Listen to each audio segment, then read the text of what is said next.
Hi, good morning to all of you. I am Shivam Chaturvedi and I am going to start from the new topic of class 10th electricity, that is potential difference. So we have to start from this topic. In the previous video we have completed till the electric potential, and now in this video we have to start from the new topic, that is potential difference. So without wasting the time, let's begin the topic. So what is potential difference? Potential difference होता क्या है? Potential difference क्या चीज़ है? सोचने वाली बात यह है कि पोटेंशियल के बीच में डिफरेंस, ठीक है ना। पोटेंशियल डिफरेंस का मतलब है पोटेंशियल के बीच में डिफरेंस, यानी कि कोई दो चीज़ें हैं, नाम से को देखकर, नाम को जानकर ऐसा लग रहा है, नाम को जानकर ऐसा लग रहा है कि कोई दो चीज़ें हैं, ठीक है ना, और दो चीज़ों के बीच में क्या निकाला जा रहा है? डिफरेंस निकाला जा रहा है। तो उसे ही हम क्या कहेंगे? पोटेंशियल डिफरेंस कहेंगे। अब कैसी चीज़ें हैं, क्या चीज़ें, वो पढ़ने से मालूम पड़ेगा, ठीक है ना। देखिए, जैसे कि मैं आपको बता दूँ, ठीक है, पोटेंशियल डिफरेंस का मतलब है पोटेंशियल के बीच में डिफरेंस, यानी कि दो पोटेंशियल हैं अलग अलग, ठीक है। अब पोटेंशियल कैसे आएंगे जाके वो समझिएगा। सपोज दैट, जैसा मैंने इलेक्ट्रिक पोटेंशियल में बताया था, ठीक है ना, ये हमारा क्या है? प्लस क्यू चार्ज है, इसको हम क्या बोलेंगे? Test charge. क्या बोलेंगे? टेस्ट चार्ज बोलेंगे। और इस टेस्ट चार्ज की वजह से एक इलेक्ट्रिक फील्ड का फॉर्मेशन हो रहा है। किसका फॉर्मेशन हो रहा है? इलेक्ट्रिक फील्ड का फॉर्मेशन हो रहा है, ठीक है। और चूंकि आपको पता होना चाहिए कि मैंने बताया भी, जब चार्ज स्टेशनरी होता है तो उसके चारों तरफ क्या बनता है? इलेक्ट्रिक फील्ड प्रोड्यूस होता है। लेकिन जब चार्ज मोशन में होता है, चार्ज मूव कर रहा होता है, such as in the form of current, such as in the form of current, in the form of electric current. आपने पढ़ा भी होगा magnetic effect of electric current chapter में, नहीं पढ़ा तो आगे आप पढ़ेंगे, ठीक है ना, कि जब करंट का फ्लो होता है, चार्ज का फ्लो होता है, तो उसके चारों तरफ क्या प्रोड्यूस होता है? मैग्नेटिक फील्ड का प्रोडक्शन होता है, मैग्नेटिक फील्ड का फॉर्मेशन होता है। बिल्कुल वैसे ही जब चार्ज स्टेशनरी होता है तो उसके चारों तरफ इलेक्ट्रिक फील्ड का फॉर्मेशन होता है। आगे देखिए, यहां पर कोई हमारे दो चार्ज, एक चार्ज रखा हुआ है, इसका नाम है +1 कूलम। ये +1 कूलम चार्ज यहाँ रखा हुआ है, और ये पॉइंट जिस पॉइंट पे चार्ज रखा है, इस पॉइंट को हम कहेंगे ए पॉइंट। क्या कहेंगे? ए पॉइंट। और ए पॉइंट से इस चार्ज को हम कहाँ मूव करा रहे हैं? बी पॉइंट पर ले जा रहे हैं, ठीक है ना। आपको पता होना चाहिए कि चार्ज का जो मूवमेंट है वो ए पॉइंट से बी पॉइंट की तरफ है, ठीक है ना।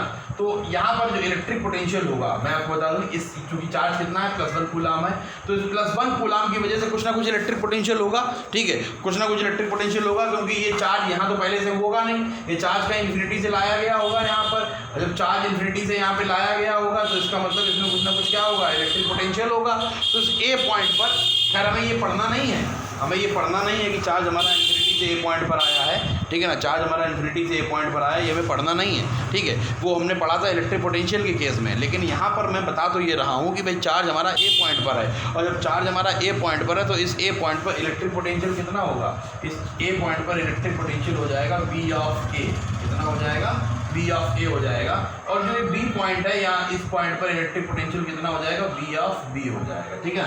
और आपको पता होना चाहिए कि चार्ज का जो फ्लो होगा, ठीक है, वो A to B तभी होगा, ठीक है, जब आपका electric potential at point A बड़ा होगा और electric potential at point B जो है वो क्या होगा? यानी V of A must be greater than V of B, then only the charge will flow, the unit positive charge will flow from point A to point B. ये बिल्कुल उसी तरीके से है जैसे आपको पता होना चाहिए। मान लीजिए आपके पास दो बॉटल्स दी गई हैं, दो बॉटल्स दी गई हैं आपके पास, ठीक है, दो बॉटल्स हैं, दो बॉटल्स ये अलग अलग दी गई हैं, ठीक है। और एक बॉटल में आपका पूरा, दोनों बॉटल्स में पानी जो है वो सेम लेवल तक है, तो दोनों बॉटल में पानी जो है वो सेम लेवल तक है, आपको पता होना चाहिए, ठीक है। और आपने बीच में एक पाइप लगा के इनको ज्वाइन कर दिया, ठीक है ना, आपने बीच में पाइप लगा के इनको ज्वाइन कर दिया। अब बताइए, ठीक है, ये बॉटल ए है और ये बॉटल बी है, क्या वाटर का फ्लो होगा?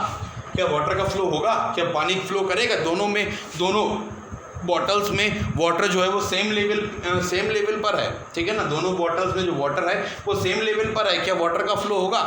नहीं, वाटर का कोई फ्लो नहीं होगा, बिकॉज क्योंकि दोनों का जो लेवल है पानी का, दोनों बॉटल्स में जो पानी का लेवल है वो सेम है, ठीक है ना। So the water will not flow, और वाटर फ्लो नहीं करेगा, ना तो वाटर ए टू बी जाएगा, ना वाटर बी टू ए जाएगा, दोनों सेम लेवल पर हैं। लेकिन सपोज दैट क्या हो, मान लीजिए एक बॉटल है हमारी, ये बॉटल है यहाँ पे, ठीक है, ये बॉटल है, और एक बॉटल नीचे की तरफ प्लेस कर दिया है मैंने उसको, ठीक है, और इसमें पानी बिल्कुल ऊपर तक भरा हुआ है, बिल्कुल ऊपर तक भरा हुआ है पानी, और इसमें पानी बिल्कुल जरा सा है नीचे की तरफ, ठीक है। और मैंने यहाँ पाइप से इसको कनेक्ट किया है, ठीक है ना, मैंने इसको पाइप से कनेक्ट किया है, ठीक है। तो अब बताइए क्या वाटर का फ्लो होगा? क्या वाटर का फ्लो होगा?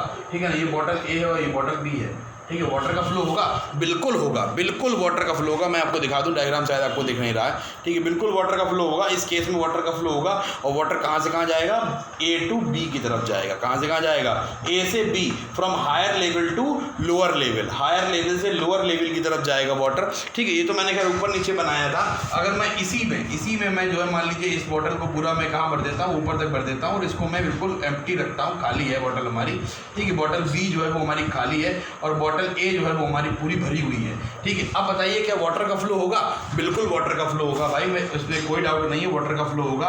और वाटर कहाँ से कहाँ जाएगा, ए से बी की तरफ जाएगा, ए से बी की तरफ जाएगा पानी, ठीक है ना, ए से बी की तरफ जाएगा। और कितना पानी जाएगा, कितना जाएगा, कब तक फ्लो होता रहेगा, कब तक वाटर का फ्लो होता रहेगा, जब तक दोनों में वाटर का लेवल सेम नहीं हो जाता, यानी कि तब तक फ्लो होता रहेगा जब तक till when the two bottles will not acquire the same level. The water will flow continuously still when the two bottles will not acquire the same level. कब तक फ्लो होता रहेगा, जब तक दोनों बॉटल्स में सेम लेवल नहीं हो जाता। And when they reach the same level, ठीक है ना, when they both reach the same level then the flow of water will stop in this case, ठीक है ना। तो पानी का जो फ्लो हो रहा है वो क्या हो जाएगा, रुक जाएगा। बिल्कुल सेम चीज़ यहाँ पर भी होगी, ठीक है ना। यहाँ पर जो चार्ज का फ्लो हो रहा है, 1 कूलम चार्ज जा रहा है पॉइंट ए से पॉइंट बी की तरफ जा रहा है, तो ये तभी संभव है कि ए पॉइंट पर पोटेंशियल क्या हो, ज़्यादा हो, और बी पॉइंट पर पोटेंशियल क्या हो, कम हो, तभी ये संभव है, ठीक है ना।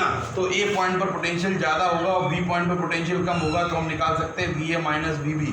कितना निकाल सकते हैं, V A minus V B निकाल सकते हैं, ठीक है ना। तो ये तभी तो संभव है कि ए पॉइंट पर पोटेंशियल ज़्यादा हो, बी पॉइंट पर पोटेंशियल कम हो, ठीक है। और चार्ज का फ्लो हो जाएगा आसानी से, क्योंकि पोटेंशियल डिफरेंस मेंटेन हो रहा है, दोनों की पोटेंशियल के बीच में क्या पोटेंशियल डिफरेंस है, इसीलिए चार्ज का फ्लो होगा। और मेरी बात ध्यान सुनिएगा, कब तक चार्ज का फ्लो होता रहेगा, जब तक उनके बीच में पोटेंशियल डिफरेंस मेंटेन रहेगा। और एक बार जब पोटेंशियल खत्म हो जाएगा, पोटेंशियल डिफरेंस खत्म हो जाएगा, दोनों के बीच में जो पोटेंशियल डिफरेंस है, दोनों पॉइंट्स के बीच में पोटेंशियल डिफरेंस है, वो पोटेंशियल डिफरेंस खत्म हो जाएगा, तब क्या होगा, तब चार्ज का फ्लो रुक जाएगा, चार्ज का फ्लो रुक जाएगा, ठीक है ना। And we can say that these two potentials will acquire the same level and now they are at equipotential surface.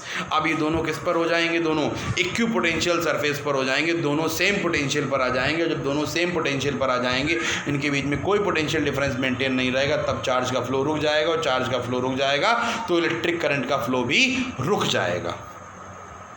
I think clear हो गया होगा इतना आपको, ठीक है। तो सीधा कहने का मतलब है कि चार्ज का फ्लो तभी तक संभव है जब तक इलेक्ट्रिक पोटेंशियल में जब तक पोटेंशियल डिफरेंस मेंटेन है बिटवीन द टू पॉइंट्स। खैर मैं समझाना तो ये नहीं चाह रहा था, लेकिन आपको समझाना इसलिए ज़रूरी पड़ा मुझे, क्योंकि आपने देखा होगा कि सेल या बैटरी या टॉर्च की जो सेल होती है, ठीक है, पेंसिल सेल होती है, उस पर लिखा रहता है, साफ साफ लिखा रहता है, ठीक है ना, 1.5 volt, 1.5 volt, 3 volt, 9 volt, 11 volt, 12 volt, ये सब जो चीज़ें हैं वो 1.11 नहीं 12 वोल्ट है, 9 वोल्ट होता है, 1.5 के मल्टीपल में चलता है, हमेशा ध्यान रखिएगा, ठीक है। तो ये सारी चीज़ें जो आपने देखी हैं, ठीक है, तो ये जो है वो ये सब क्या है, क्या इलेक्ट्रिक पोटेंशियल है? नहीं, इलेक्ट्रिक पोटेंशियल नहीं है। इन सारी की सारी सेल या बैटरी में दो टर्मिनल्स होते हैं, एक पॉजिटिव टर्मिनल और एक नेगेटिव टर्मिनल, और दोनों टर्मिनल्स अलग अलग पोटेंशियल पर होते हैं, और दोनों टर्मिनल्स अलग अलग पोटेंशियल पर होने की वजह से इनके बीच में पोटेंशियल डिफरेंस मेंटेन होता है। और जब तक पोटेंशियल डिफरेंस मेंटेन रहता है तब तक चार्ज का फ्लो होता है, और तभी तक करंट का फ्लो भी होता है। मान लीजिए कोई पेंसिल सेल आप यूज़ कर रहे हैं, रिमोट में आपके सेल पड़ी हुई है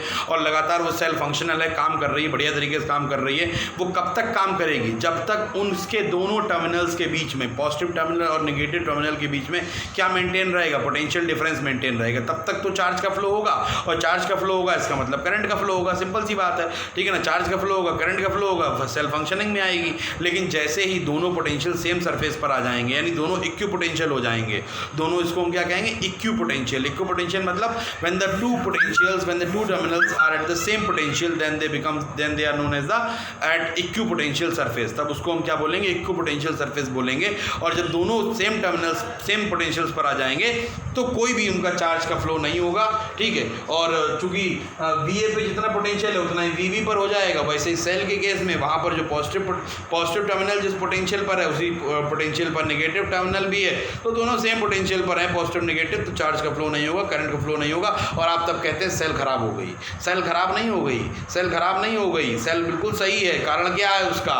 उसके दोनों पोटेंशियल्स जो हैं वो क्या हो गए? उनके बीच का पोटेंशियल डिफरेंस खत्म हो गया, ठीक है ना। तभी हम सेल को, अगर रिचार्जेबल सेल है तो हम उसको रिचार्ज करते हैं। जब इसको रिचार्ज करते हैं तो क्या होता है, अगर चार्जेबल इसको चार्ज करते हैं और चार्जेबल सेल को जब चार्ज करेंगे तो दोनों पोटेंशियल्स अलग अलग फिर से पोटेंशियल पर पहुंच गए, दोनों टर्मिनल्स अलग अलग पोटेंशियल पर पहुंच गए। जब दोनों टर्मिनल्स अलग अलग पोटेंशियल पर पहुंच जाएंगे तो फिर से उनके बीच में पोटेंशियल डिफरेंस मेंटेन हो जाएगा, और जब पोटेंशियल डिफरेंस मेंटेन होगा तो फिर से इस केस की तरह वाटर का फ्लो स्टार्ट हो जाएगा, इस केस की तरह वाटर का फ्लो स्टार्ट हो जाएगा। और कब तक होता रहेगा, जब तक दोनों बराबर नहीं आ जाते, ये लगातार चलता रहेगा। तो आई थिंक इतना क्लियर हो गया होगा आपको। अब इसके डेफिनेशन के बारे में एग्जैक्टली बात कर लेते हैं कि आगे डेफिनेशन क्या है इसकी, ठीक है। तो ध्यान से समझिएगा, potential difference is defined as the, ठीक है, पोटेंशियल डिफरेंस मतलब B A minus B B.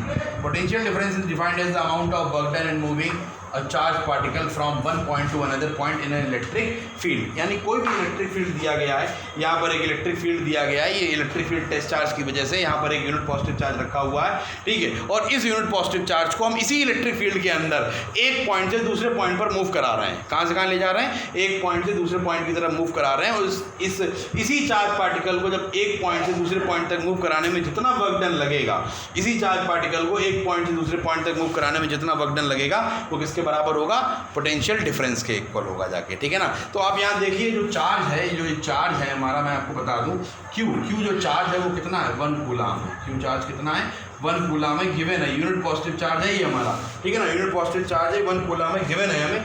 अब जरा ध्यान से देखिएगा यहाँ पर, तो यहाँ पे अगर हम प्रूव करेंगे तो इसको B A minus B B, इसको हम लोग क्या ले सकते हैं, बी ऑफ ए बी भी ले सकते हैं, बी ऑफ ए बी। तो बी ऑफ ए बी का मतलब भी हो जाएगा वही चीज़ है, बी ऑफ ए बी का मतलब है B A minus B B equals to W upon कितना हो जाएगा, 1 कूलाम, ठीक है ना। क्योंकि चार्ज कितना है, क्यू की वैल्यू क्या है, जो क्यू की वैल्यू हमने कितनी ली है क्वेश्चन में, कंसीडर कितनी की है, इस पूरी प्रूविंग में कितना कंसीडर किया है, उसको 1 कूलाम कंसीडर किया है, ठीक है ना। तो यहाँ से हमको जो चीज़ मिल के आई वो हमारी फार्मूला तो भाई यही है हमारा, ठीक है, B A minus B B equals to W upon Q, या इसको हम लोग लिख लेते हैं, इसको हम लिख सकते हैं V of A B equals to W upon Q. V of A B का मतलब हो जाएगा, ठीक है, वी ऑफ ए बी का मतलब हो जाएगा potential difference between the point A and B, potential difference between the point A and B equals to W upon Q, ठीक है।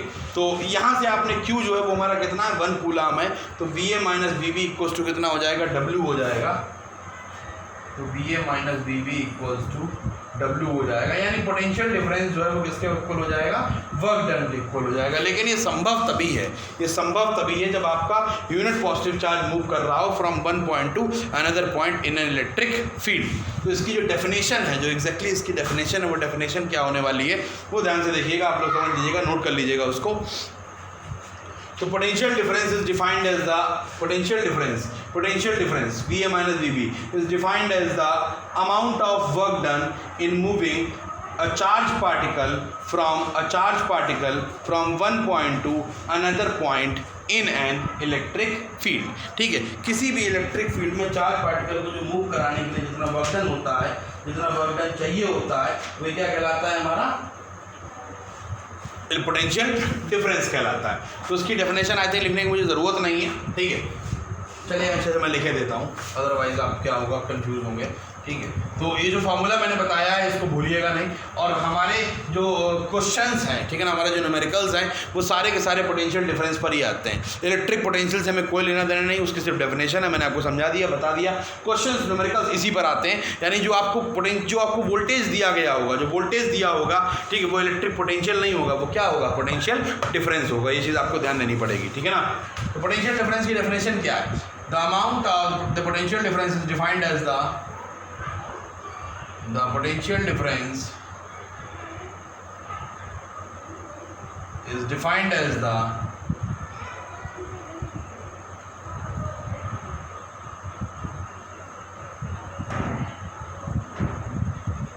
amount of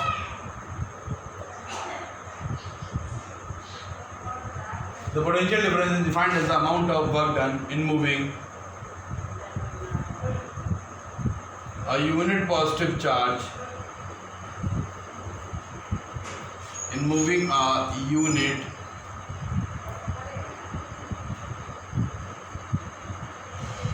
positive charge from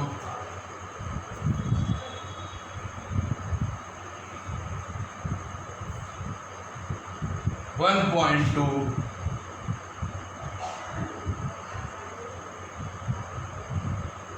another point in an electric field. ठीक है, तो potential difference is defined as the potential difference is defined as the amount of work done. क्या? Amount of work done. देखिए W लिखा हुआ है, amount of work done in moving unit positive charge. मतलब charge कुछ भी हो सकता है, लेकिन हम यहाँ क्या लेके चल रहे हैं? यूनिट पॉजिटिव चार्ज लेके चल रहे हैं. In moving unit positive charge from one point to another point in electric field is known as the potential difference. Is known as the potential difference, यानी VA माइनस VB, और you can say V of AB. ठीक है, इतना clear हो गया. खैर, इसके आगे हम बढ़ते हैं. अगर आपसे कहीं बोले कि डिफाइन 1 वोल्ट, फिर से ठीक है, डिफाइन क्या बोले? 1 वोल्ट बोले, तो 1 वोल्ट को कैसे डिफाइन करेंगे? आप ध्यान से देखिएगा. फार्मूला क्या है? VA minus VB equals to W upon Q. ठीक है, VA माइनस VB को W अपॉन Q. तो ये डिफाइन 1 वोल्ट क्वेश्चन डायरेक्टली आता है हमारा. ठीक है, अब बच्चे कंफ्यूज हो जाएंगे कि आखिर सर अगर डिफाइन 1 वोल्ट आया, इससे पहले आपने इलेक्ट्रिक पोटेंशियल पढ़ाया, उसमें भी आपने डिफाइन 1 वोल्ट को डिफाइन कराया. पोटेंशियल डिफरेंस आप पढ़ा रहे हैं, आप फिर से 1 वोल्ट को डिफाइन कर रहे हैं. तो देखिए समझिएगा, ठीक है, आपको जब भी डिफाइन 1 वोल्ट लिखने के लिए आएगा, आप यही वाला लिखेंगे. ठीक है ना, डेफिनेशन वो भी होती है, वो गलत नहीं है, लेकिन आपके सिलेबस में जो दिया जाएगा, मैंने पहले ही बताया था, हमेशा क्या दिया जाएगा? पोटेंशियल डिफरेंस दिया जाएगा. जितने भी न्यूमेरिकल डिपेंड्स हैं वो सारे के सारे पोटेंशियल डिफरेंस पर डिपेंडेंट. तो आपको डिफाइन करना है 1 वोल्ट, तो आप पोटेंशियल डिफरेंस से ही डिफाइन करेंगे. ठीक है, तो VA minus VB equals to W upon Q होता है. ठीक, अब VA माइनस VB, ये भी electric potential at point A है, ये electric potential at point B है, दोनों इलेक्ट्रिक पोटेंशियल है. जब इलेक्ट्रिक पोटेंशियल का सब्सट्रैक्ट करेंगे, तो माइनस करने के बाद भी हमको क्या मिलेगा? इलेक्ट्रिक पोटेंशियल ही मिलेगा. इतना क्लियर अंडरस्टूड है? माइनस करने के बाद भी इलेक्ट्रिक पोटेंशियल ही मिलेगा, और उसकी SI यूनिट क्या होती है? वोल्ट होती है. तो वोल्ट इक्वल्स टू W क्या है हमारा? वर्क डन की SI यूनिट क्या होती है? जूल होती है. ठीक, और चार्ज की SI यूनिट क्या होती है? कूलॉम होती है. ठीक है, तो यहाँ से हमारा जो निकल गया है V इक्वल्स टू क्या हो जाएगा? V इक्वल्स टू जूल पर कूलाम हो जाएगा. V इक्वल्स टू जूल पर कूलाम हो जाएगा. और यहाँ से देखिए, अगर आपको बोला जाए डिफाइन 1 वोल्ट, यहाँ से आपने निकाल लिया V इक्वल्स टू जूल पर कूलाम. ठीक है ना, V इक्वल्स टू मैं दिखा देता हूँ आपको. V इक्वल्स टू क्या मैंने प्रूव कर दिया? V क्या है? वोल्ट है. J क्या है? जूल है. C क्या है? कूलाम है. तो वोल्ट इक्वल्स टू जूल पर कूलाम. इतना प्रूव हो गया. लेकिन हमें ये नहीं प्रूव करना, हमें प्रूव करना है डिफाइन 1 वोल्ट. हमें निकालना है वैल्यू, उसकी निकालनी, 1 वोल्ट को डिफाइन करना है. ठीक है, तो V इक्वल्स टू आप क्या लिख सकते हैं भाई? V इक्वल्स टू क्या है? जूल पर कूलाम है. यहाँ से आप क्या करिए? 1 वोल्ट को डिफाइन करिए. तो 1 वोल्ट इक्वल्स टू क्या हो जाएगा? 1 जूल अपॉन 1 कूलाम. आप इसी को डिफाइन कर रहे हैं, रटना नहीं है. बस यही चीज़ मैं बार बार कह रहा हूँ, रटना नहीं है. ठीक है ना, तो आप 1 वोल्ट को कैसे डिफाइन करेंगे? तो 1 volt is that amount of electric potential, okay, when 1 joule of work is done in moving unit positive charge और 1 coulomb of charge from 1 point to another point in an electric field. ठीक है, तो potential difference क्या है? Potential difference 1 volt अगर आपको define करना है तो ऐसे करेंगे. 1 वोल्ट मैंने अभी डेफिनेशन बताया आपको. ठीक है ना, अब मैं डेफिनेशन एक बार आपको रिपीट कर रहा हूँ ताकि आप अच्छे से उसको समझ लें. ठीक है, the potential difference between the 2 points is said to be 1 volt. The potential difference between the 2 points is said to be 1 volt if 1 joule of work is done in moving 1 coulomb of electric charge from 1 point to another point in an electric field. ठीक है, तो ये हमारी proper definition है. ठीक, आप बार बार repeat करके इसको सुन सकते हैं, समझ सकते हैं. मैं इसको दोबारा से रिपीट कर रहा हूँ एक बार, ताकि दोबारा गलती कोई ना हो. ठीक है, आप लोगों से. तो the potential difference between 2 points is said to be 1 volt if 1 joule of work is done in moving 1 coulomb of electric charge from 1 point to another point. ठीक है ना, तो ये हमारा दिया गया है. अब ध्यान से समझने वाली बात ये है कि इतना मैंने सब कुछ पढ़ा दिया आपको. ठीक है ना, इलेक्ट्रिक पोटेंशियल पढ़ा दिया, इलेक्ट्रिक पोटेंशियल डिफरेंस पढ़ा दिया. अब इसको मेजर कैसे करते हैं? ठीक है ना, पोटेंशियल डिफरेंस को मेजर कैसे करते हैं? पोटेंशियल डिफरेंस को मेजर करने के लिए हमारे पास एक डिवाइस है जिसका नाम है वोल्ट मीटर. क्या नाम है? Voltmeter. Voltmeter is a device which is used to measure the potential difference. ठीक है ना, 2 टर्मिनल्स के बीच में, किन्हीं भी 2 टर्मिनल्स के बीच में अगर हमको पोटेंशियल डिफरेंस निकालना है, ठीक है ना, और हमेशा पोटेंशियल डिफरेंस 2 टर्मिनल्स के बीच में ही निकलता है. ठीक है ना, क्योंकि एक पॉइंट दूसरा पॉइंट इन दोनों के बीच में ही निकलता है. और 2 पॉइंट्स के बीच में पोटेंशियल डिफरेंस को निकालने के लिए हम किस डिवाइस का यूज़ करते हैं? Volt meter. And that volt meter is always connected in parallel with the circuit. ठीक है ना, सर्किट के साथ हमेशा कैसे कनेक्ट होता है? जहाँ पर भी आपको क्या निकालना है? पोटेंशियल डिफरेंस निकालना है. जहाँ पर भी पोटेंशियल डिफरेंस निकालना है वहाँ पर आप पैरेलली इसको कनेक्ट कर दीजिए. हमेशा पैरेलल कनेक्ट होता है. सपोज दैट मैं इसको रब कर रहा हूँ. ठीक है,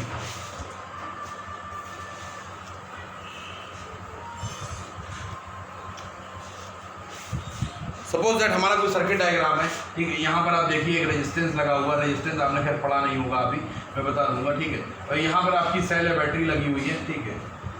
और ये पॉजिटिव टर्मिनल, नेगेटिव टर्मिनल, ये हमारा क्या रेजिस्टेंस है R है।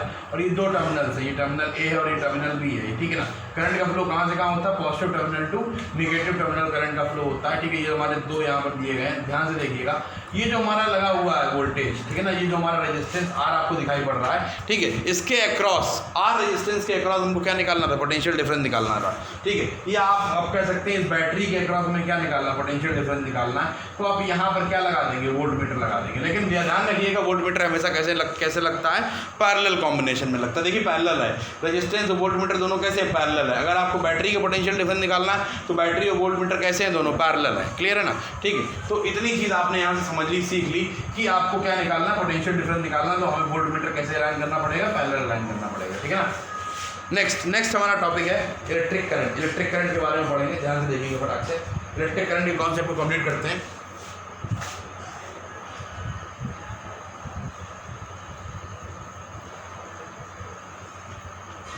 इलेक्ट्रिक करंट के बारे में मैंने बहुत सारी चीज़ें आपको एक्सप्लेन कर दी हैं पहले से ही, ठीक है। इलेक्ट्रिक करंट का जो फ्लो होता है वो क्यों होता है, due to the difference in the potential difference, ठीक है ना। Due to the difference in the potential, या कह सकते हैं because of the potential difference. Because of the potential difference the charge will flow, अगर if there is a potential difference and the charge will flow, and due to the flow of charge the current will form, ठीक है ना। तो charge के flow की वजह से current का प्रोडक्शन होता है। तो अगर हम बात करते हैं इलेक्ट्रिक करंट की डेफिनेशन की, तो इलेक्ट्रिक करंट की डेफिनेशन क्या होती है वो देख लीजिए पहले।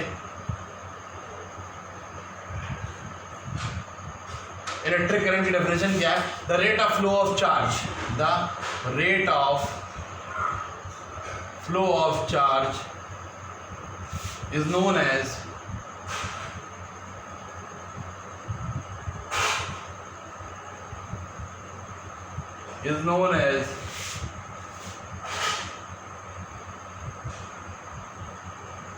electric current. The rate of flow of charge is known as electric current, or the flow of charge per unit time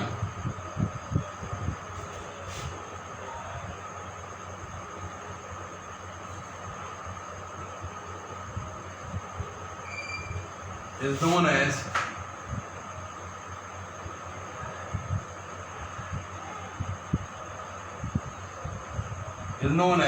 electric current. The flow of charge per unit time is known as electric current, ठीक है ना। तो flow of charge per unit time को क्या कहेंगे, हम electric current कहेंगे। ध्यान से देखिएगा, समझिएगा। अब क्या होगा, अगर हम बात करते हैं करंट को किससे रिप्रेजेंट करेंगे, तो करंट को हम रिप्रेजेंट करते हैं current equals to flow of charge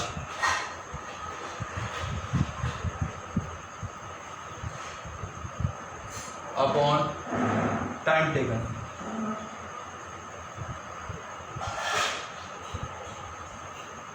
current को रिप्रेजेंट करते हैं आई से, आई इक्वल टू फॉर्मूला होता है Q upon T, I equal to formula होता है Q अपॉन टी, ठीक है ना। तो आई का फॉर्मूला क्या होता है, Q अपॉन टी होता है, ठीक। Q क्या है, चार्ज है, T क्या है, टाइम है, ठीक है। ऐसा यूनिट ऑफ करंट इस क्या होता है, एम्पियर होता है, ठीक है। ऐसा unit of current is ampere. तो एम्पियर इक्वल टू क्या हो जाएगा, coulomb upon second, coulomb upon second. Ampere को फॉर्मूला क्या होता है, कूलम अपॉन सेकेंड होता है, ठीक है। तो अगर आपको यहाँ से 1 एम्पियर को डिफाइन करना है, तो 1 एम्पियर इक्वल टू क्या हो जाएगा, 1 coulomb upon 1 second. 1 ampere 1 coulomb, ठीक है, और 1 वोल्ट, ये बहुत पूछा जाता है, इसीलिए मैं बार बार इस पर फोकस कर रहा हूँ, ठीक है। तो ऐसा ही unit of current is ampere होता है। करंट फ्लो क्यों होता है मैंने आपको बता ही दिया, ठीक है ना। उसको मैंने काफ़ी लंबा चौड़ा लेक्चर भी दे दिया है, ठीक है। तो उसको मुझे दोबारा रिपीट करने की जरूरत नहीं। Due to the difference in the potential, due to the difference in the potential, और you can say potential difference, ठीक है ना। तो देखिए ऐसा यूनिट ऑफ करंट क्या होती है, एम्पियर होती है, और उसको डिनोट करते हैं ए से, ठीक है। इसके अलावा क्या है, करंट की सिर्फ एम्पियर ही यूनिट होती है, नहीं, बहुत सारी और भी यूनिट्स होती है, मिली एम्पियर होती है, माइक्रो एम्पियर होती है। लेकिन उन सबको जब भी हम कभी न्यूमेरिकल में यूज़ करते हैं तो हमेशा हम उसको एम्पियर में कन्वर्ट करके लेके आते हैं। जैसे कि 1 मिली एम्पियर इक्वल टू कितना होता है, 1 मिली एम्पियर इक्वल टू कितना होता है, 10 टू द पावर -3 एम्पियर होता है, ठीक है। Milli micro 1 micro ampere equal to क्या होता है, 10 टू द पावर -6 एम्पियर होता है, ठीक है।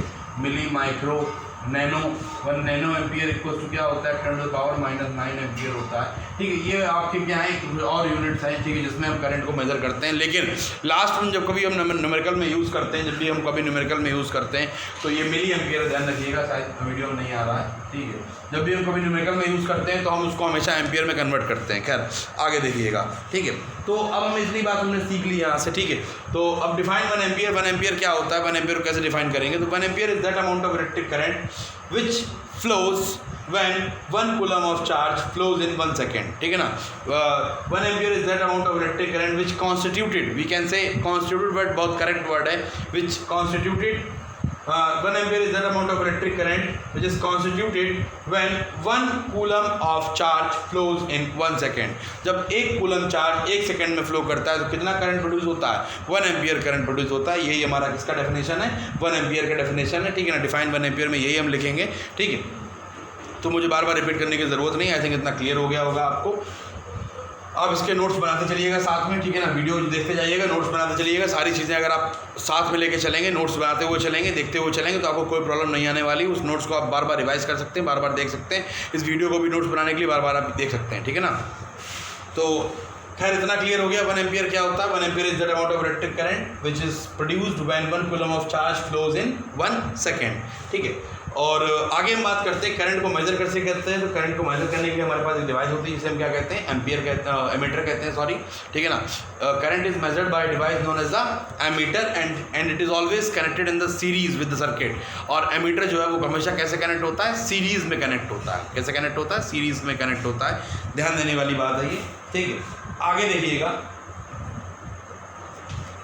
सीरीज में कनेक्ट होता है। अब direction of flow of electric current, direction of flow of electric current. पहले तो हमारे पास, मैं आपको सीधी बात बता दूं कि बहुत समय पहले की जो बात है, सबसे पहले जो है वो अगर कोई कहे पॉजिटिव चार्ज और नेगेटिव चार्ज में कौन सा चार्ज पहले डिस्कवर हुआ था, तो मैं आपसे कहूँगा कि पॉजिटिव चार्ज पहले डिस्कवर हुआ था, ठीक है ना। और आपको भी पता है पॉजिटिव चार्ज पहले डिस्कवर हुआ था। तो जितने भी हमारे करंट की डायरेक्शंस हैं, ठीक है ना, फर्स्टली जो है वो हमने किसके बेसिस पे दिए हैं? पॉजिटिव चार्ज के बेसिस पे, पॉजिटिव चार्ज के फ्लो के बेसिस पर दिए हैं, ठीक है। तो सपोज दैट मैं आपको बताता हूँ, यहाँ ध्यान से देखिएगा। अगर हम डायरेक्शन ऑफ इलेक्ट्रिक करंट की बात करते हैं, डायरेक्शन ऑफ इलेक्ट्रिक करंट की बात करते हैं, तो उसमें जो है वो direction of electric current is defined by the direction of flow of positive charge particles. देखिए ये पॉजिटिव चार्ज है और ये क्या है? नेगेटिव चार्ज है, ठीक है। दोनों पॉजिटिव, ये पॉजिटिव और नेगेटिव चार्ज है, ठीक है। पॉजिटिव चार्ज जो है वो उसका फ्लो कहाँ से कहाँ की तरफ होगा? पॉजिटिव चार्ज जो है वो फ्लो करेगा नेगेटिव चार्ज की तरफ। पॉजिटिव चार्ज फ्लोज टूवर्ड्स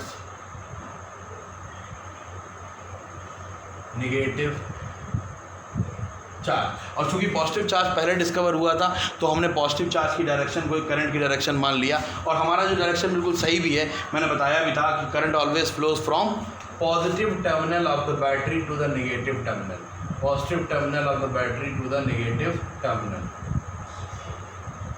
ठीक है।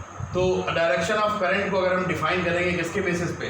पॉजिटिव चार्ज के बेसिस पे। तो you can say that the direction of electric current is in the direction of electric current is in the direction of flow of positive charge particles. The direction of electric current, the direction of electric current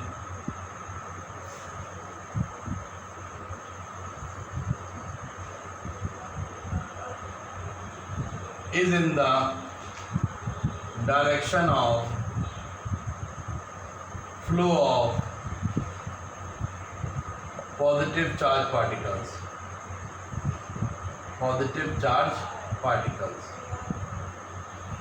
ठीक है। The direction of electric current is in the direction of is in the same direction of flow of positive charge particles। ठीक है, in the same direction of is in the direction, आप बोल सकते हैं, आप same word का use भी कर सकते हैं, ठीक है। यानी कि पॉजिटिव चार्ज पार्टिकल जहाँ की तरफ फ्लो होंगे बिल्कुल उसी डायरेक्शन में करंट का फ्लो भी होगा, ठीक है। चूंकि हम पहले से पॉजिटिव चार्ज पार्टिकल को जानते थे, इसलिए जो करंट की डायरेक्शन जिसको हम पॉजिटिव चार्ज के बेसिस पर डिफाइन करते हैं, इसको बोला जाता है conventional direction of electric current. क्या कहते हैं इसको हम? Conventional direction of electric current. Conventional का मतलब होता है ट्रेडिशनल, ठीक है। तो conventional direction of electric current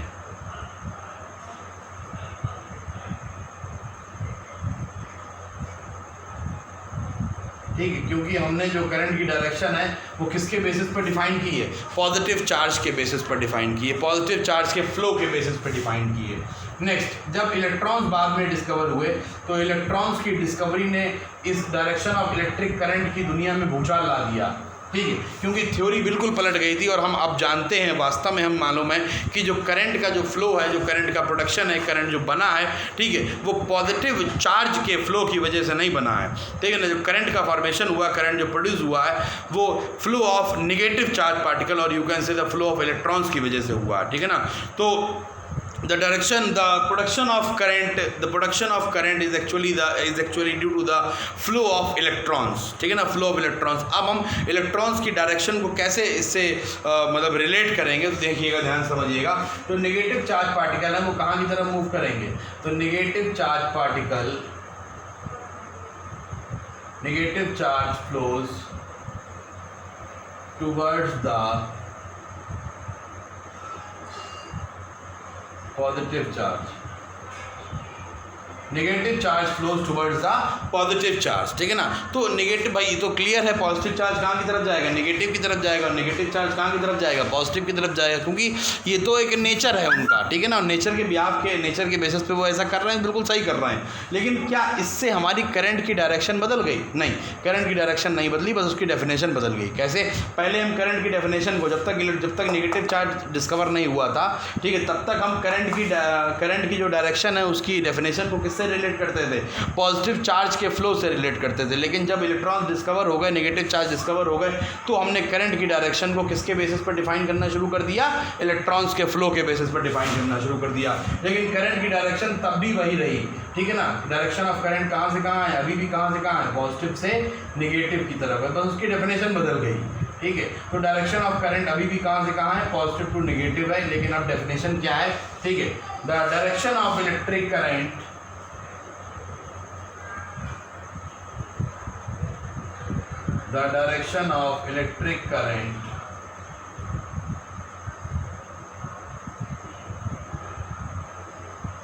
is in the opposite direction of the flow of negative charge particles,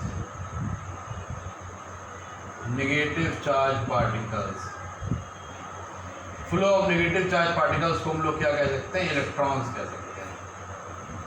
क्या कह सकते हैं, इलेक्ट्रॉन्स कह सकते हैं, ठीक है। तो आपने यहाँ पर क्या किया, क्या डायरेक्शन पलट गई? नहीं, डायरेक्शन वही रही, डायरेक्शन ऑफ इलेक्ट्रिक करंट बिल्कुल वैसी ही रही। कहाँ से कहाँ की तरफ, पॉजिटिव से नेगेटिव की तरफ। पहले भी कहाँ से कहाँ थी, पॉजिटिव से नेगेटिव की तरफ, बस तरीका बदल गया डिफाइन करने का। यहाँ हमने डायरेक्शन ऑफ इलेक्ट्रिक करंट को क्या बताया है, the direction of electric current is in the direction of flow of positive charge particles. और इसमें क्या डिफाइन किया, the direction of electric current is in the opposite direction of the flow of the negative charge particles, ठीक है ना। तो इतनी सी बस बात है, और कोई चीज़ नहीं है, और कोई दिक्कत नहीं है इसमें, ठीक है। तो आई थिंक इतना कंप्लीट हो गया होगा आपका। फिर भी कोई डाउट हो तो व्हाट्सअप पे कमेंट करके तुरंत पूछिएगा, ठीक है, या आप यूट्यूब चैनल पर भी कमेंट कर सकते हैं। I will tell you the whole concept again. So for today it is okay, and the remaining topics of this chapter I will complete in the next video, so you have to watch the video in a very continued manner. Part 1, this is actually the part 2, and for the remaining topics I will prepare the part 3. Okay, so till then, tata, bye bye, thank you.